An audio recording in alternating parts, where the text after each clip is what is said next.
es hora de ser honestos con lo que pasó en el debate técnico del domingo pasado. La verdad es que no escuchamos absolutamente nada respecto a las propuestas de ambos partidos en materia de protección del medio ambiente. Y, por ejemplo, las cifras de minería informal son terribles. La minería informal ha deforestado solo en Madre de Dios más de 209.000 hectáreas en los últimos 20 años. ¿Qué se va a hacer para combatir a esta lacra del Perú que genera otra serie de problemas, no solo de contaminación, sino también criminales? Este es uno de los temas que vamos a conversar con el doctor César Ipenza. Él es especialista en Derecho Ambiental. Y, doctor Ipenza, ¿cuál es su lectura, primero, muy breve, de lo que vimos en el debate técnico respecto al tema ambiental?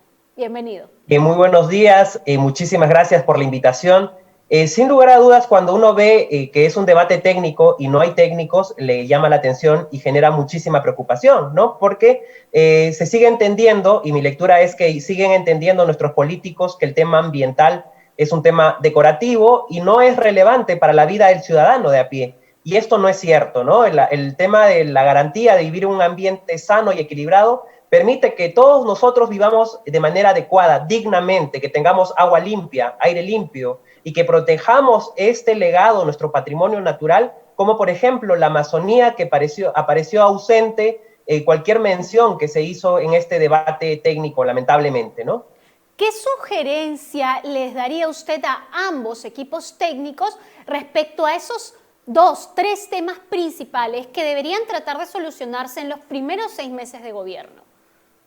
Bueno, en principio se habla mucho de la necesidad de reactivar la economía, ¿no? Y que debemos entender que no todo es dinero si no se empieza a entender que la gente tiene que estar bien, ¿no? Y por ejemplo, el Perú es un país de bosques, 70 millones de hectáreas de bosques, que es un potencial tremendo en el contexto del cambio climático como una fuente que captura CO2 y que puede generar actividades económicas sostenibles para desarrollar en beneficio de la gente, de la gente que está en los pueblos, en los distritos, ¿no? El otro tema, no podemos hablar de que la gente pueda vivir dignamente si tenemos la peor calidad de agua que consume la población con metales pesados, y esto afecta en el sistema, en la vida misma de la gente, ¿no? O si queremos hablar de vivir dignamente, Lima es una de las ciudades con la peor calidad de aire de Latinoamérica. Entonces, ¿cómo podemos tener gente que pueda trabajar dignamente o que pueda vivir dignamente cuando tiene problemas respiratorios, hasta cáncer, ¿no? A raíz de esa mala calidad de aire, de esa mala calidad de agua. Sin lugar a dudas, si queremos un país distinto, un país del bicentenario, que incluya a todos, necesitamos mejorar esos elementos que no son decorativos y que son fundamentales para la vida misma de la gente.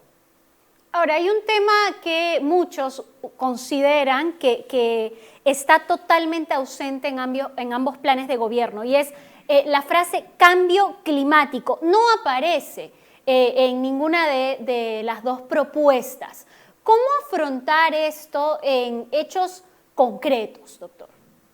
Bueno, en principio en el discurso y la gente anuncia que el Perú no es responsable o un gran responsable en emisiones en torno al cambio climático, pero debemos incidir que el Perú es uno de los países más vulnerables a los efectos del cambio climático, que cada cierto tiempo muestra la evidencia con los friajes, los fenómenos del niño cada vez más frecuentes o de la niña, ¿no? Y se pierde cultivo, se pierde actividad económica importante para la gente. Y si no nos permitimos planificar o adelantarnos a estos hechos, vamos a tener pérdidas cada vez más frecuentes y que van a afectar al ciudadano de a pie. Si bien es cierto, se piensa que el cambio climático es ambiental, ¿no? Por ejemplo, yo siempre incido que mi familia somos agricultores cafetaleros de más o menos 100 años, ¿no? Entonces, el incremento de la temperatura ha llevado a la aparición de plagas y enfermedades como la roya, que diezmó los cafetales de mucha gente, más de 120.000 familias en el país. Esto es un cultivo alternativo a la hoja de coca, ¿no?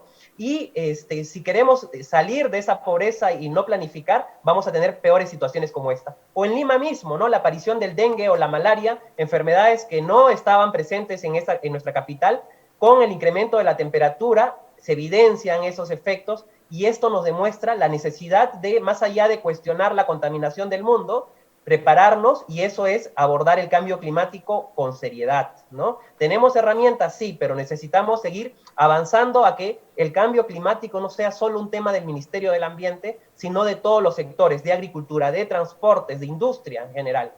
De minería, porque la última pregunta que tengo para usted, doctor, y muy brevemente, es si existe un punto medio entre el modelo que propone Keiko Fujimori de explotación desmedida, según algunos especialistas, de nuestros recursos naturales, y el modelo de Pedro Castillo de expropiación, de nacionalización. ¿Existe un punto medio que beneficie al medio ambiente y que solucione estos problemas que usted señala?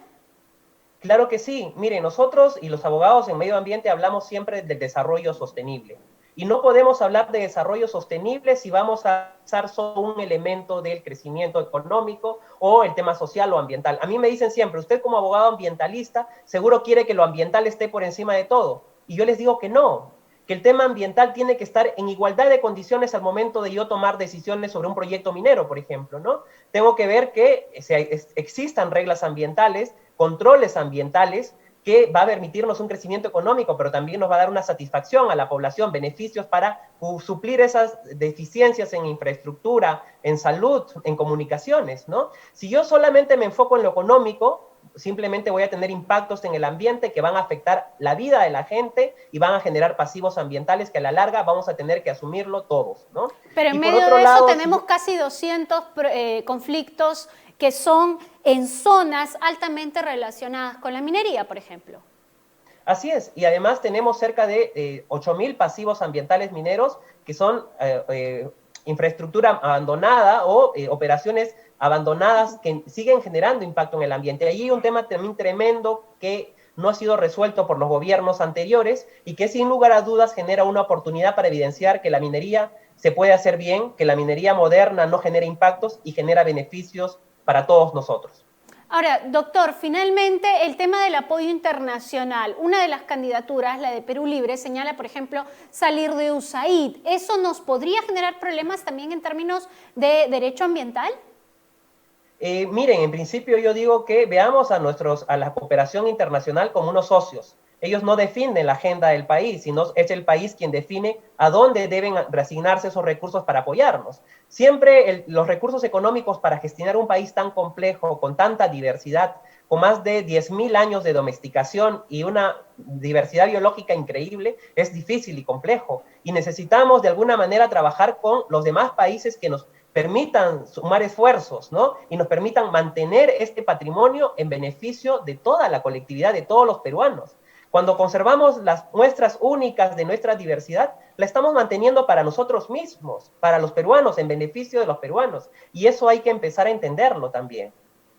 Bien, doctor Ipenza, muchísimas gracias por estar con nosotros, por ser tan claro, tan directo en este tema, que es un tema que lo ha señalado muy bien el especialista en Derecho Ambiental, el doctor Ipenza. No solo debería ser competencia del Ministerio de Ambiente, sino de todos los sectores. Es un problema multisectorial que no se está discutiendo en medio de la campaña. Hasta aquí esta edición de Ya es Hora. Por favor, revise bien no solo el proyecto de cada uno de los candidatos, sino también escuche con atención el debate de esta noche y haga una reflexión profunda de en qué país queremos vivir en los próximos años. Con eso me despido, que tengan un excelente domingo. Nos reencontramos la próxima semana. Chao.